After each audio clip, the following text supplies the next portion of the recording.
السلام عليكم، معكم احمد بدرو. النهارده اشرح لكم اهميه السلك في الجيم وازاي يقدر يساعدك في التلفيل وفي الستيت. تمام.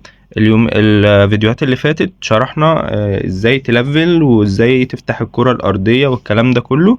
في جزئيه بقى في الاخر صغيره السلك بيساعد فيها جامد جدا، فانا حبيت افهمها لكم عشان ايه الناس اللي مثلا بتحب تشحن سلك عشان خاطر تفرق شويه. اي حد مش هيشحن سلك يبقى فاهم هيأثر عليه في ايه وفي ايه وفي ايه الكلام ده كله. تمام. اهم حاجه في التلفيل بعد كل اللي كنا شرحناها قبل كده في الفيديوهات التانية هي السكرول الاكس بي. تمام. سكرول الاكس بي بتلاقيها هنا في السلك شوب، بتنزل تحت تلاقي هو الاكس بي بوستر 200%. ديت دايما لازم تفتحها مع الكره الارضيه لما بتفتح الوقت بتاع التلفيل، عشان خاطر لازم تكون موجودة عشان تبقى بتاخد أعلى اكس بي ممكن، فتزيد أحسن زيادة ممكنة. تمام. فدي بتبقى ليك 5 في اليوم ب8 سلك الواحدة.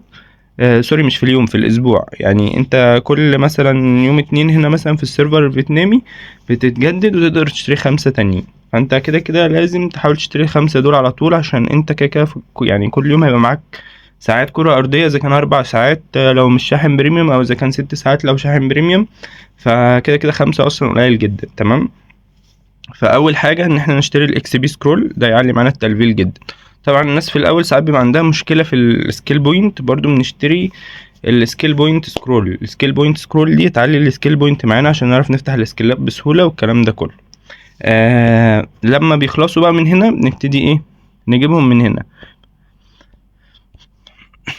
سوري، لا مش من هنا، من فوق كده في الولفير الستور. هنا بقى ايه، مثلا بيقول لك ممكن تشتري اليكسر ب16 سلك، تشتري مثلا جوهرة ب35 سلك، الكلام ده كله. تمام.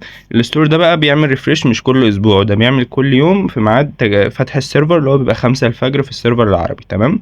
فاحنا هنا مثلا ايه بنعمل ريفريش، بس طبعا هو هنا بص يعني ريفريش بسلك. تمام. فاحنا مش هنعمل ايه ريفريش بسلك، احنا هنبتدي ان احنا يعني انا مش هوريك يعني انا ادوس ريفريش. هو كده كده بيبقى فيه في الاول مثلا ليك بتاع 3 4 ريفريش بجولد، بعد كده بنبتدي يبقى الريفرش بسلك لو انت بقى عايز حاجات زياده وتصرف سلك عشان خاطر تجيب سكرولات زياده او كده. تمام.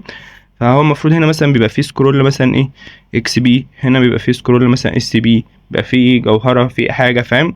فانت بتخش هنا كل يوم الساعه 5 الفجر تشوف ايه اللي انت محتاجه من هنا وتاخده. لو ما لقيتش سكرولات تبتدي ان انت تعمل ريفرش عشان تجيب سكرولات اكتر ويظهر لك سكرولات اكتر والكلام ده كله.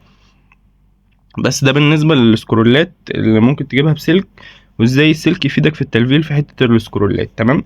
في حاجة تاني في السلك شوب، حاجة اللي اسمها ايه، الورد، اللي هو ده وده وده.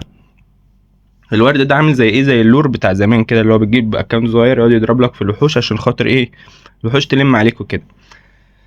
ده برضو ممكن تجيبه بسلك، نفس الكلام 5 مرات في الاسبوع. هنا مثلا ده بتقعد معاك ساعة، بتجيب وحوش حواليك في اطار 40 متر، دي بتقعد معاك ساعتين، بتجيب معاك وحوش في اطار 40 متر، دي بتقعد معاك 6 ساعات. فطبعا انت لو معاك سلك كل يوم هتفتح مثلا 6 ساعات لو انت معاك بريميوم، وتجيب لك وردة من دي وترميها جنبك وشكرا كده هتلاقي التلفيل زي الفل. تمام. الورد ده بيبقى موجود هنا بس في السلك شوب. كده ايه، احنا قلنا اهم حاجتين. نخش بقى في الجزئيه الثالثه. في حاجات بقى ممكن تشتريها تعلي الاتاك بتاعك، تعلي الديفنس بتاعك، فتخليك تقتل وحوش اسرع، فتلفل اسرع، الكلام ده كله. تمام. عندك مثلا ايه اللي هي السكرولايه دي بتعلي الاتاك والديفنس، برضو ليك 5. دي لو جبتها يبقى الدمج بتاعك اسرع والكلام ده كله، فهتلاقي الدنيا معاك اسرع.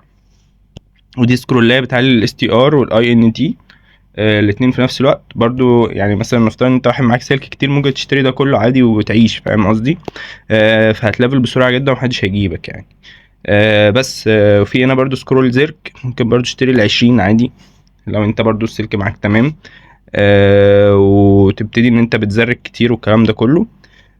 بس كده يعني، هو ده فيديو صغير شوية بيشرح جزئية من جزئيات أهمية السلك، عشان أهمية السلك كتير جدا، وإن شاء الله يبقى في جزء تاني للفيديو ده. شكرا.